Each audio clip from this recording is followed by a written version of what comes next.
Oof, that was a good one.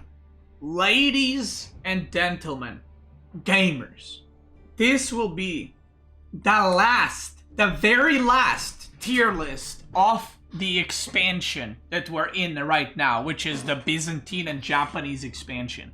After this, there's no more. There's no more. So this is a tier list of us going into the new DLC of, what's it called? Knights and Roses. Kind of want to give my kind of end thoughts about how this DLC, I guess, ended and where the civs are at. Obviously, we had a tournament in like January, mid-January to mid-February. The one that I won. And I just kind of wanted to give my opinion on, since then, obviously, the meta changed a bit. We got a couple of changes with like regarding to pro scouts and all that. So I kind of wanted to give my input on that. And obviously, I assume we will be having, I don't know this, but I assume with the new DLC, there's going to be also a patch changing things, because that's, it's end of the season, right? So it's like DLC plus end of the season. So I obviously expect changes, not just for the new civs, but the old civs to be changed, nerfed, buffed, whatever. Added something, I don't know. That being said, let's get into it. The most overpowered civ in Age of Empires 4 is... Go ahead, Twitch chat, say it. Say it, Twitch chat. The most overpowered civ right now is... Psych. It's Rus. Yeah, I mean, changes come, changes go, patches come, patches go, but somehow Rus is always at the top. If it's not S tier, it's A tier. Let's just give one. I finished with 80 bounty. 80? 3 fucking scouts? Do I leave? There we go. That's in honor of the bounty and the Rus winning S tier once again. Why is it S tier? Well, the professional scout meta benefits the Rus the most. The amount of passive income they get is insane. Whenever the change happened where they nerfed Kremlin and then they buffed Golden Gate and they changed the bounty system so you get bounty from gathering and not killing animals, we thought it was a nerf. Well, turns out it was a buff. I mean, we figured that out a long time ago, but yeah, Rus has been changed, but it kind of buffed them massively, and just the Pro Scouts meta is where they shine. Now, this tier list is going to be a bit different because I'm also going to discuss what will potentially happen with the civ in the new DLC and the new patch. So, one thing to note before we get into it, the two new civilizations that are coming, the English variant and the Knights Templar, there is a chance they will actually just kind of overshadow some civ if they play similar to another civ. So obviously English and House of Lancaster, it's like a variant, right? But we've seen some variant civs where they're kind of like nothing alike gameplay wise. We've seen some variant civs that are pretty much identical in gameplay. So one of those two civs might overshadow some of the existing civs. That's something we don't really know because we don't know how they're going to play in general. I think going into the new patch, I don't know where the devs are at in terms of pro scouting. I'm assuming pro scouting will get nerfed again. Now, the recent pro scouting nerf was very minor, and they ended up buffing scouts for some reason, like production speed, which I didn't really get. So I would imagine they would nerf pro scouts again. Now, if pro scout is still viable, but it's nerfed for a lot of civs, I think that Rus will still be going for pro scouting because it just makes sense. You get passive gold, you got Golden Gate, you can produce scouts from hunting cabins, you don't even need stables. So even if pro scouting gets nerfed, I don't see Rus not going for it still because of that. Now, let's say pro scouting gets absolutely destroyed. I mean, Rus can just revert back to 2 town center Kremlin. And, maybe if you're a newer player, you don't know about 2TC Kremlin, but I actually tried it in one of my recent games. That build seems very strong still. So, at the worst, I think Rus maybe drops to A tier with needing to go 2 town centers. But the thing is, if Rus needs to go second town center, then every civ will. So, if every civ goes to 2 town centers, then maybe Rus will still remain as an S tier. So, I don't think much will change about Rus in the next patch, unless they do some like massive Rus-specific nerfs. If they just change pro scouting a little bit or whatever, I think Rus will still be S tier Civ. Now, the worst Civ, in my opinion. This Civ used to be trash on land maps, and it still is. But it used to be very good on water and hybrid maps, but we have received a nerf that I actually completely forgot, and I feel like a lot of people forgot, which made their fishing ships more expensive. And the impact is quite a bit more than I thought it would. And that civilization is Japan! Congratulations! Congratulations, D tier. Boom. Now, what is the problem with this? Okay, not to go into too specific, right? Basically, what used to happen is Japan would be able to queue up fishing ship immediately when the dock finishes. That's like one nice thing about Japan compared to other Civ. And you basically got another fishing ship if you chopped the 3 straggler trees around your base. So now you're kind of like -1 ship. And you need another worker on the wood line if you continuously make ships. Now, this might not seem like a big deal, but the whole point of Japanese on hybrid maps is not only you have Shinobi, but you can also have another extra fishing ship, and you also need to chop less wood in order to get more fishing ships out, which means faster age up. This is the reason why Japanese is good. And I feel like a lot of Civs, and I've played some games on Holy Island recently, and I watched a lot of games with Japanese on Holy Island. I don't think it's a bad Civ, right? I think it's still a very strong Civ for maps like Holy Island or Baltic or Boulder Bay. So it's not a bad Civ on water maps, but it's not dominating like it used to be. Like, I think it's still really good on Four Lakes, for example, but I think it used to be like the king of hybrid maps, the king of water maps, and now it's just like one of the Civs that you can play on water maps. Now, in regard to how the Japan is going to be a new patch, well, if you're Japanese main, it can't be any worse. Do you know what I mean? So that's cool. It literally can't be any worse. So if they do anything, it's probably going to be a buff, I would assume, because it ain't very good. What can they buff? I mean, I get asked this quite often, like, what could they buff for Japanese? They can buff a million things. Like, they can buff, like, whatever they want. They can buff the bannerman system. They can buff their eco. They can buff so many things. Because there's nothing about Japanese right now that's like, ooh, that's really strong. It's just, all around, it's just whatever, you know? So that's kind of how I feel about it. Like, maybe even something as minor and as, like, having them, you know, their houses give, like, berries, extra food. I don't know. Like, they need something. And that something for them to be actually good and viable. So, now, I do want to say, my apologies, I forgot to do a disclaimer. This is a disclaimer for everyone in the chat. This tier list is, in my opinion, for top tier level gameplay only. If you're a Gold League, you're watching this for entertainment purposes, or if you want to have an excuse to why you're in Gold League, and you can use the Civ tier list to point out that your Civ sucks. But if your Civ is S tier, probably avoid talking about it. The next civilization we'll be talking about is going to be French. Where is French, Twitch chat? Let's see how good Twitch chat is. I think it's, yeah, a lot of asses, a lot of A tiers. I think it's an A tier. I think French is a really good Civ. Like, unironically, probably very close, like right behind the S tier Civs, right behind. It's very good in the current meta. Pro scouting, you fight on the map, you're building up the villager lead, and the longer the game goes, the better it is for you. If the opponent is 1 TC, you're 1 TC, you're kind of slowly winning over time as long as you're not taking terrible trades. So, it's very good. It's a very good Civ for pro scouting. Now, what does this mean for French in the new patch? Now, see, this is the thing where compared to Rus has a backup build, right? Rus has the Kremlin 2 TC to go back to if pro scouting gets butchered. Now, if you guys remember, French was pretty low before the pro scouting shenanigans.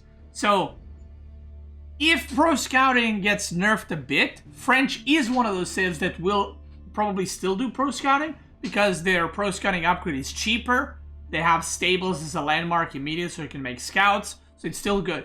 If pro scouting gets butchered, on the other hand, then that's going to be a very big problem for French. Because the other option for French is just 1 TC aggression, which is just not very good without pro scouting. And then 2 town center French, which in my opinion, compared to other civs that can go 2 TC, it's just not very good.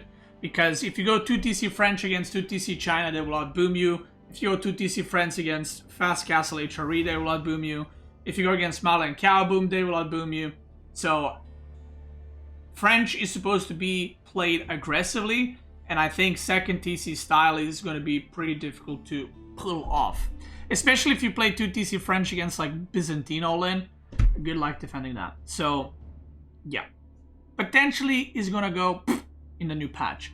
Another civilization, let's talk about some variant civs, shall we? Another civilization that is at that A tier is going to be J to the D.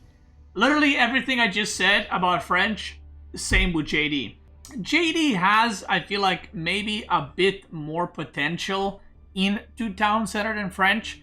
But if pro scouting gets nerfed and French goes to C tier, you know, I can see JD going to B tier because it works a bit different with the hero and consecration ability and everything. So maybe 2 TC JD will be a bit better, but both of these civs are going to suffer quite badly.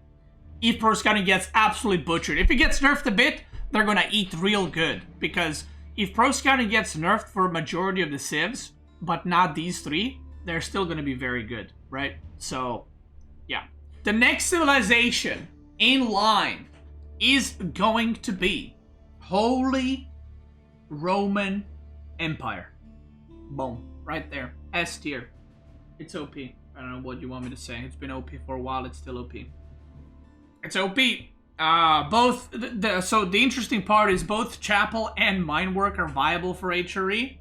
And HRE does go pro scouting. Now, let's assume...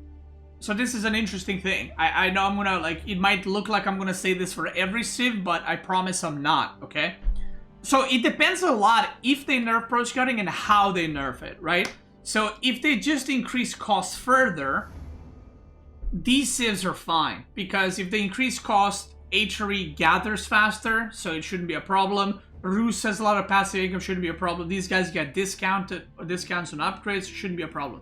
HRE should still be really, really good in the new patch. Let's say pro scouting gets absolutely butchered, or I keep saying new patch, new DLC, which is probably going to be a patch too. Let's say pro scouting gets absolutely butchered.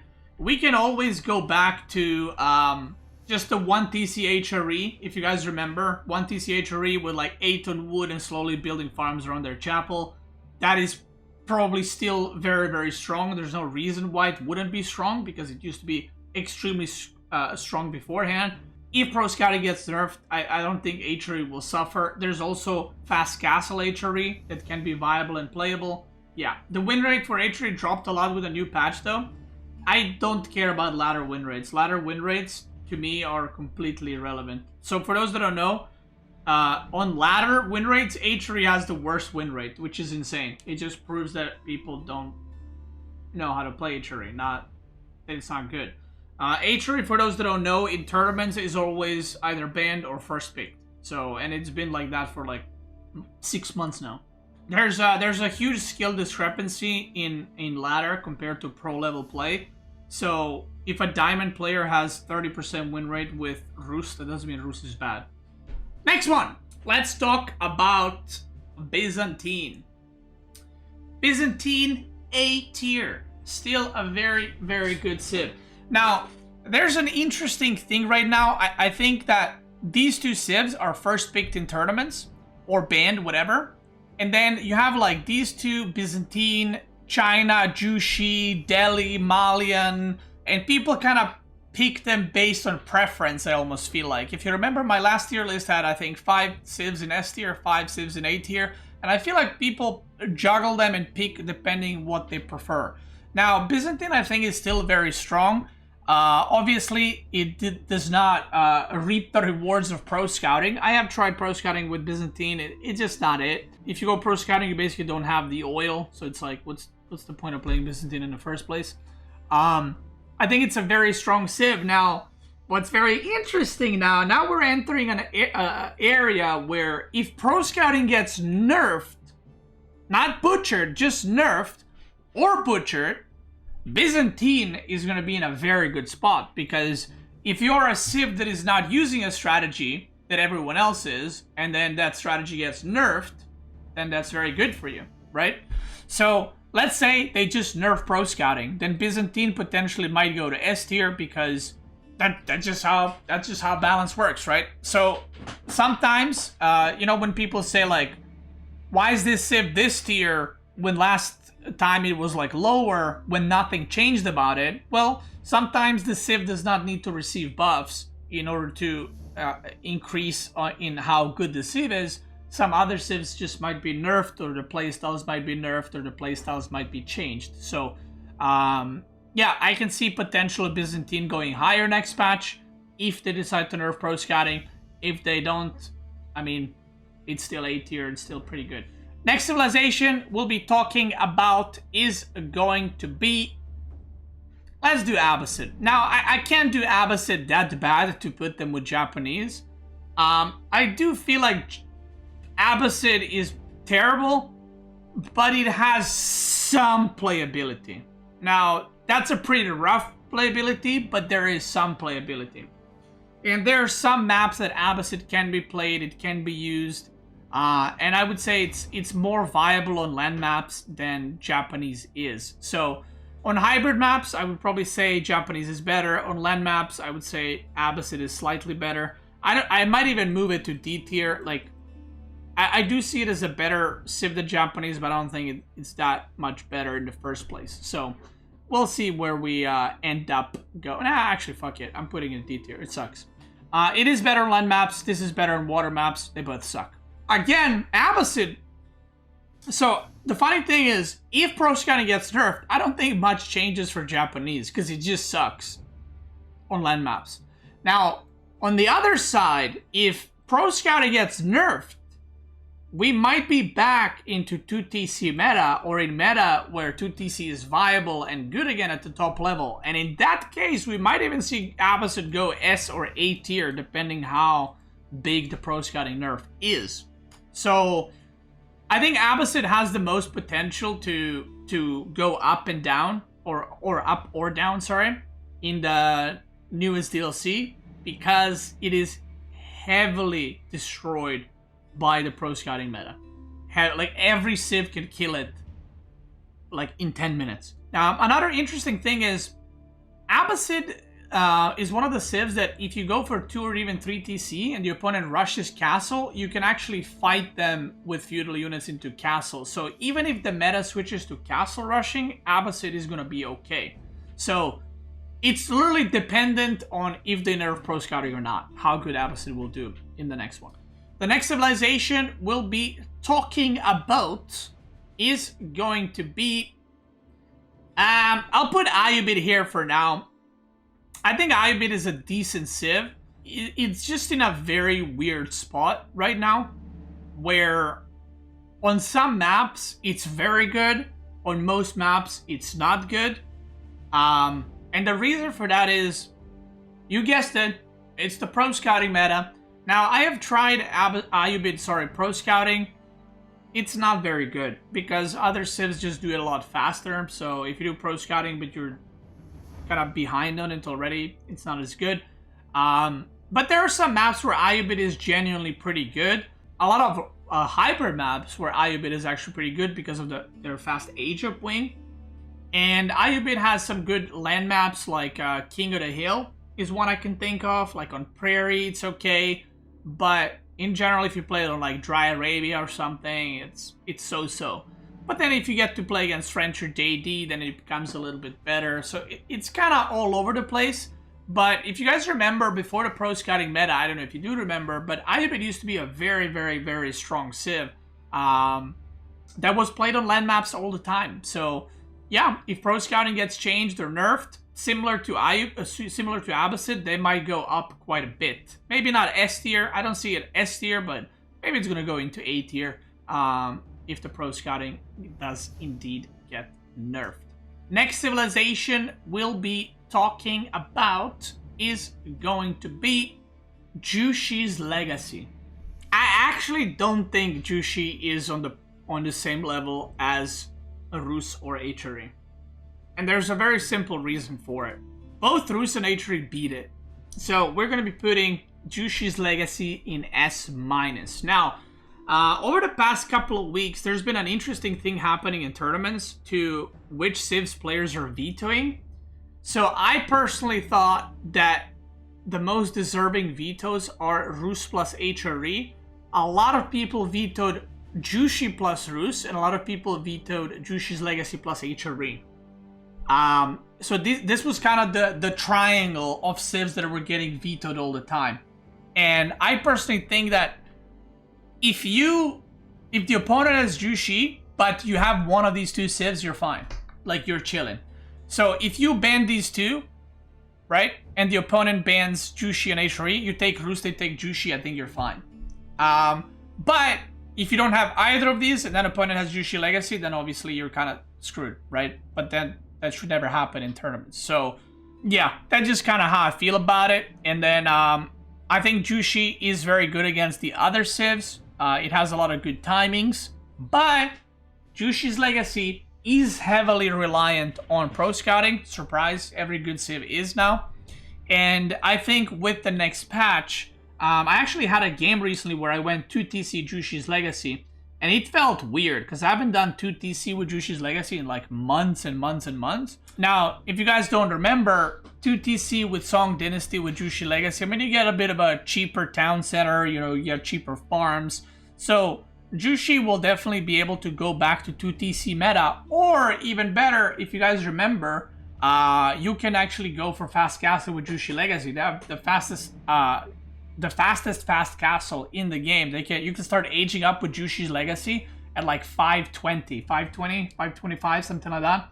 You can start aging up to castle, which is insane. So even if pro scouting gets nerfed, even though it's very good for them because they research it faster than other civs together with China, I think that they're gonna be more than okay, and I don't really see Jushi going down unless, obviously, everything I'm talking about is assuming that no specific direct buffs or nerfs happen, which I'm sure they will, but I'm talking about just in a vacuum of pro scouting is nerfed, right?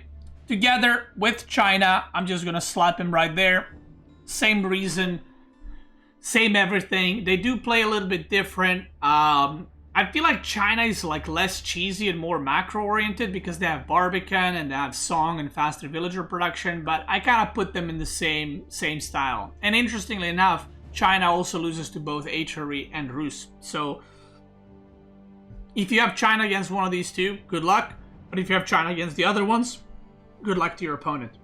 So yeah, Jushi is quicker, but I feel like China is just more solid kind of thing because of the Barbican and just having more villagers because of the Imperial Academy, and then you get the Imperial Palace, right? So you get extra vision, you're harder to harass. So yeah, I feel like both of those civs are pretty good. And then again, if China goes back to 2 Town Center, I mean, I don't know if you guys remember, but 2TC Song was pretty good. You produce a shit ton of villagers very, very quickly. And then into Astronomical Cock Tower with those nested bees. Next civilization we'll be talking about will be Delhi. Psych, A tier. Boom. Delhi, you know, pretty good. Now, Delhi is an interesting one because if pro scout, listen to this. This is now a 5-head, kind of quarter head, but 5-head. If pro scouting gets nerfed, the harder it gets nerfed, the better it is for Delhi. The reason for this is very simple. If they just nerf it a bit, that's good for Delhi. If they completely butcher it to where it's like it's more expensive and it takes longer to research, that's amazing for Delhi. The worse they make it, the better it is for Delhi, because for Delhi, pro scouting is free. If pro scouting gets nerfed to a point where other civs don't want to use it, Delhi will still use it. And that's kind of the strong part. So if pro scouting gets nerfed, even though Delhi does pro scout, Delhi might go up because of it. So that's an interesting little thing. Then the next one we're gonna discuss, we might as well since we're right here, is Malian. Now, even though Malian is heavily focused on pro scouting, every single game Malian goes pro scouting because their scouts are faster, their scouts are better than other scouts. I think that if pro scouting gets nerfed, then Malian will go up and not down because of it, even though it's so reliant on it, because we're going to just revert to cow booming. If you remember before the pro scouting meta, Jesus, how many times did I say pro scouting in this video? If you guys remember, before this meta, we had the cow boom meta versus either fast castle or 2TC, and Malian cow boom was pretty good into both of those. Cow boom was incredibly fast. It gave you shit ton of resources, and I think I don't know when this patch happened, but they made it so that your town center costs wood and gold. And I feel like right after that, the pro scouting meta started, and we didn't really see how good that actually is. Like, obviously, Malian still makes a second TC at some point, but if you do cow boom into fast castle, getting relics into second TC, I feel like that's going to be super strong. So I think that Malian potentially is going to go up in tier. So basically what you're going to see is these civs are probably going to stay here in the next patch. Again, assuming only pro scouting gets changed. These civs would go down, these three would go up. So these three would go in S-, and these ones would, or maybe these ones would stay and this one would just go down. Next civilization I'll be yapping about is going to be Order of the Dragon. I cannot put Order of the Dragon with these other ones, but I cannot put it with Ayyubid. That's crime right there. I think OTD is pretty good. I've played it a lot with pro scouting, but at times it feels like it lacks something. And any mistake you make is very critical mistake because your units are expensive, and any villager you lose, any scout you lose, whatever you lose is very bad. So I think if you play it really well, OTD is pretty good, but at the same time, the best way to play Order of the Dragon right now is doing pro scouting into, fighting a little bit into Burger. But then the moment you go Burger, you're kind of locked into Burger Spearman / Men-at-Arm plus Crossbow, which makes you an infantry civ. And on some maps that's great and that works, but on some maps you're very immobile. Now the interesting part about OTD, by the way, is in some ways it's a lot better than these civs for tournaments because it's a lot more flexible because of the water maps. So in theory you could put OTD here, but I'm trying to base this list mainly off of land maps. But if you want to look at like water maps, hybrid maps, and everything else, I would probably put it in A tier because OTD is great on water maps and it's actually pretty good on hybrid maps too, whereas these three are pretty shit. So it kind of gives you, when you pick OTD, it gives you space for you to play other civs on land maps that are better at it. Next one we'll be talking about is going to be, dude, where would I put these civs? I mean, you know what? Let's remove this tier. How about that? Let's clear, delete row. Okay, let's do this. Let's do that. Now, I'll explain why. Okay, so I think this is the final list. But, English, Mongol, and Ottoman. Now, English is actually, unironically, one of the best water civs. And I'll tell you why. It's two reasons. One, you probably already know. Actually, two you might already know. Maybe three, actually. So number one, why English is a great water map civ. Like a hybrid and a full water map. Abbey of Kings, you get a king that you can harass with. It's very strong on water maps and hybrid maps. Very strong because everyone's focusing on water and you get a free knight that you can bully people.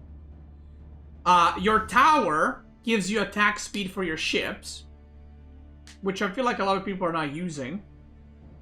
Abbey of Kings can actually heal the boats, right? Which is pretty big. That's 3 reasons. Reason number 4, all your ships are 10% cheaper. It's not just fishing boats, Core. All your ships are 10% cheaper on wood, right? Or just overall cheaper. Ships are 10% cheaper to produce. So not only on wood, on every resource, which is very good. Obviously, the longer the game goes, you're getting more value. So on full water maps, English is very good.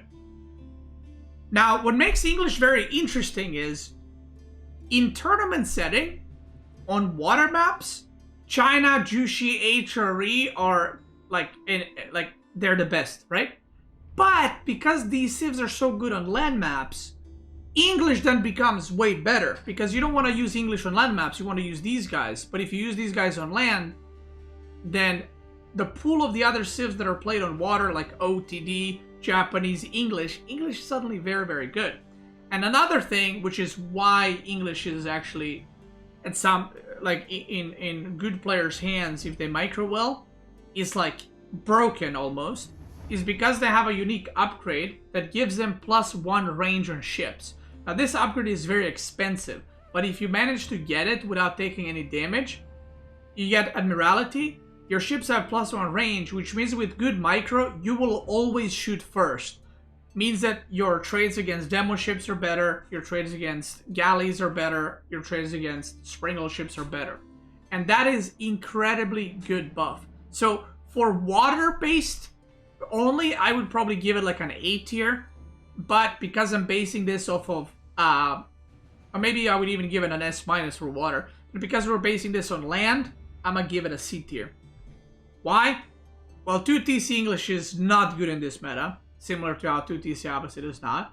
Now, there are some builds on land maps where English is good, and there are some maps very good for English. So, like, maps like Mountain Clearing is very, very good for English. It's probably the best, if not one of the best civs. And that's it. You know, kick W. So, I mean, you have maps like Socotra, right, which is not in the pool right now, but it's also very good for English. So there is some maps where English is like, ooh, that's pretty good, I'll take that. But in this current meta, other than that, it's not very good. Even when you go pro scouting with English, it's kind of weird and doesn't really transition well into castle like other civs do. So Mongol. Now I have tried Mongol pro scouting quite a bit, and I don't know, like, I feel like the whole point of Mongol as a civ, there's 2 points. Either you tower rush and you put as much pressure as you can, or you immediately trade and you try to force your opponent to attack you.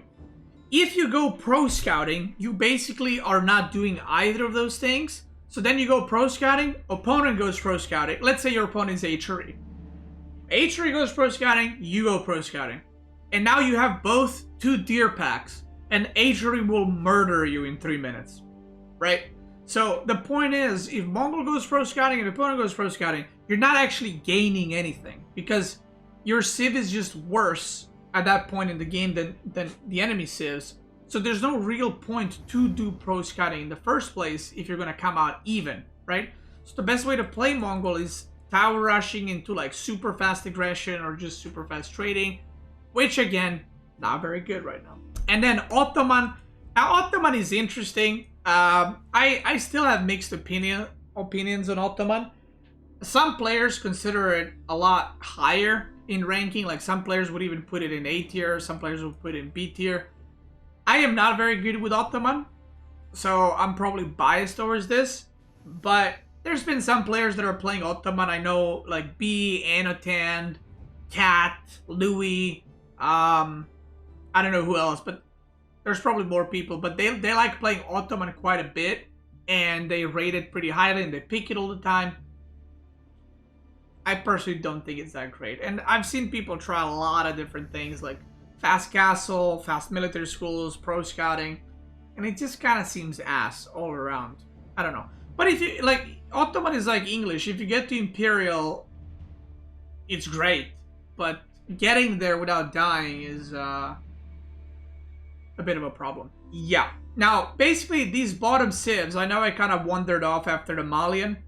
Funnily enough, Order of the Dragon if Pro Scouting gets nerfed, that's going to be very bad news for them at the top level, because before that, Order of the Dragon was really bad. If you guys remember, I think I put it lowest tier Civ. It just was not very good because you would run out of food very quickly. Now, OTD 2TC maybe is going to be good, but we will see. So Pro Scouting nerf will hurt OTD. Ayyubid, English, Mongol, and Ottoman, Abbasid, Japanese, whatever.